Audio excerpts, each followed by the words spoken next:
পুলিশের অতিরিক্ত ডিআইজি রফিকুল ইসলাম শিমুল বাড়ি গোপালগঞ্জ, পুলিশ বাহিনীতে যোগ দেন 2001 সালে।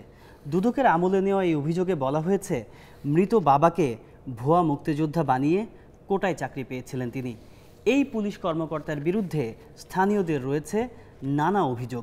গরম গরম রুটি, সাথে সুজির হালুয়া, দুর্দান্ত জুটি। তবে জুটি জমাতে চাই তীর আটা ময়দার সুজি, কারণ তীর ছাড়া আমার চলেই না।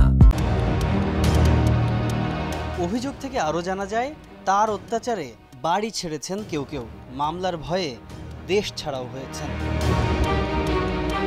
অভিযোগ থেকে আরও জানা যায়, নিম্নবিত্ত পরিবার থেকে আসা রফিক এখন শত শত কোটি টাকার মালিক।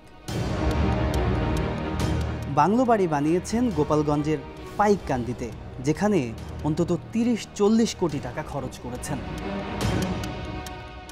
এছাড়াও বিভিন্ন জেলায় অতিরিক্ত ডিআইজি রফিকের নামে সম্পত্তি রয়েছে 90 বিঘার মতো। গোপালগঞ্জে আরও জমি কেনা হয়েছে, তবে সেগুলো অন্যান্য আত্মীয় স্বজনের নামে। সম্পত্তি করেছেন স্ত্রী, ভাই, এমনকি শ্বশুরের নামেও। পুলিশের এই কর্মকর্তার স্ত্রীর রয়েছে 200 ভরি সোনার গহনা।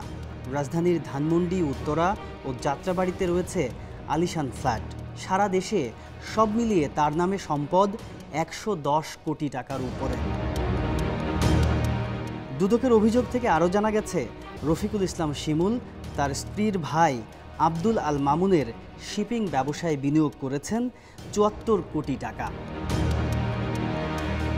দুদকের অভিযোগে আরও বলা হয়েছে, দেশে ছাড়াও মালয়েশিয়া, ইংল্যান্ড ও কানাডায় সেকেন্ড হোম করেছেন রফিকুল ইসলাম শিমুল।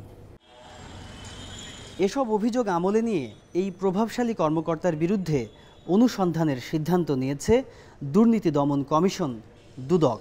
এজন্য একটি টিমও গঠন করা হয়েছে।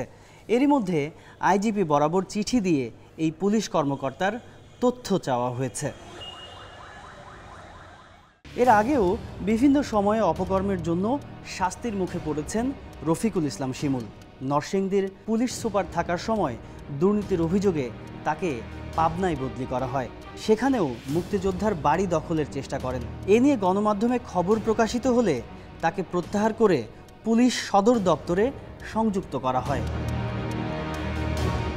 সেখান থেকে অ্যাডিশনাল ডিআইজি হিসেবে পদোন্নতি পেয়ে পুলিশের স্পেশাল ব্রাঞ্চ সিটিএসবিতে কর্মরত রফিকুল ইসলাম শিমুল। এই কর্মকর্তার বিরুদ্ধে এর আগেও অভিযোগ আসে দুদকের কাছে, তবে সে তদন্ত বেশি দূর এগোয়নি।